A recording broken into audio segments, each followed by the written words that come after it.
Dobar dan, dragi roditelji. U ovom klipu se obraćam vama.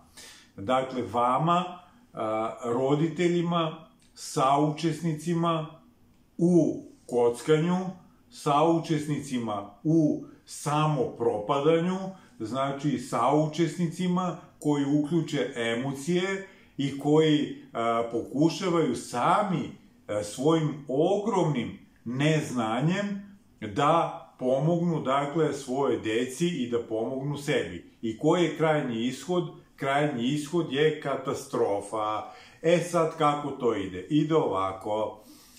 Vaš sin, ćerka, kogod, znači ima 20 godina i vi primetite, nestale su neke pare, došla, plakali, kumili, molili da se vrati, tako. I vi kažete, ok, vratit ćemo i moramo da rešavamo problem i vama kaže vaš sin, recimo, evo, da, ali dajte mi jednu šansu, ja sam sada shvatio kako to funkcioniše i nikada više to neću da radim, evo, verujte mi, evo, tražim jednu šansu od vas.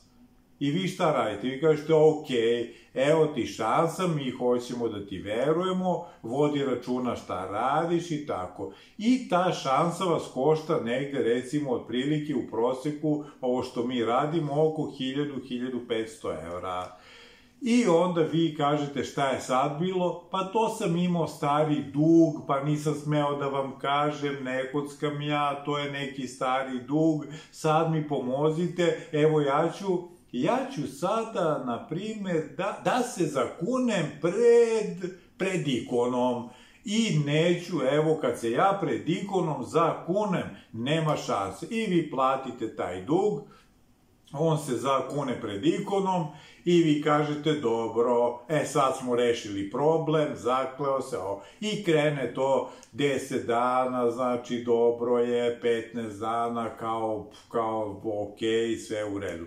Međutim, kada vi saznajete za naredni dug, vi ne saznajete onog trenutka kada je kockanje počelo. Vi saznajete onog trenutka kada on više ne može da trpi posledice dugovanja.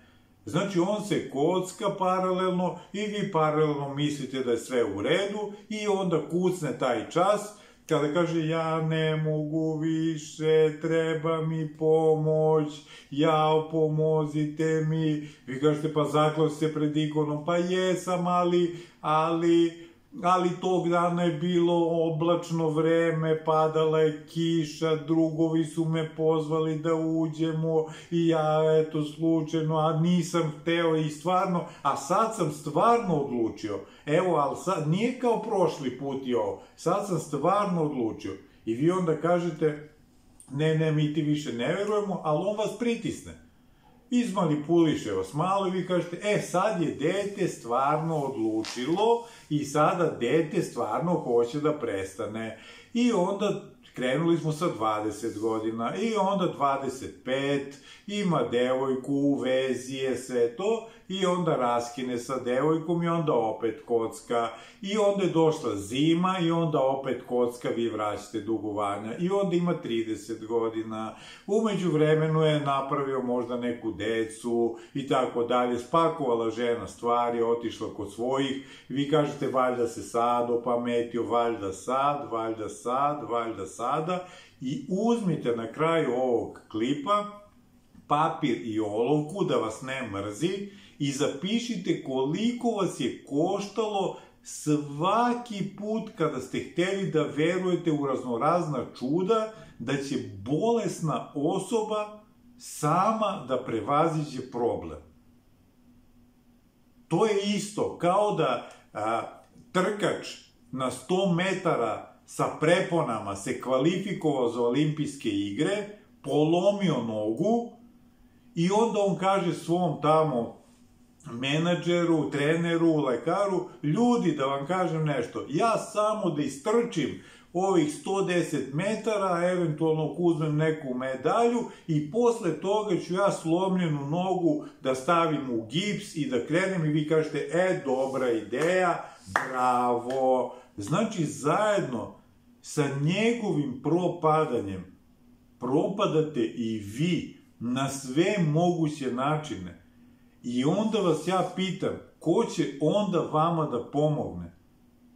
Kome? Kada je propao, znači, početni, onaj primarni koji pravi problem, pa propadate vi sekundarni porodica, pa propada familija s kojom imate kontakta i s kojim ste okej. Ko da vam pomogne? Ko? Komšija, da dođu vanzemaljci, da vas izvuku odatle?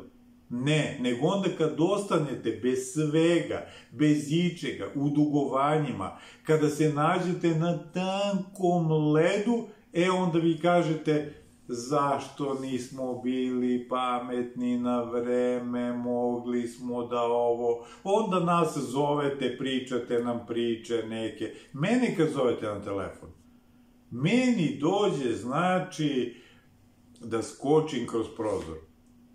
Samo mi je žao, pošto smo na prvom spratu, pa onda je bez veze da to radi.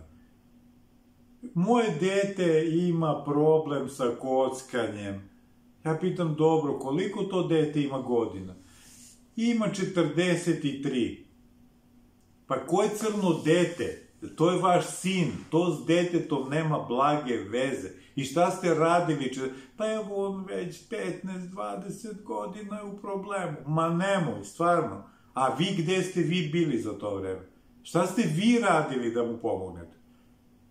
Sada, ako vi imate para da mu finansirate svaku njegovu ideju kako će on to da prestane, da se on kune i da on pada u nesvest, to je vaš izbor. Ako imate zdravlje, da se vi ne nervirate zbog toga, da to kulirate, ako imate vremena da dobijete unučiće sa 115 godina, super, ako imate ugled i da vas je baš briga šta se dešava, to je vaš izbor.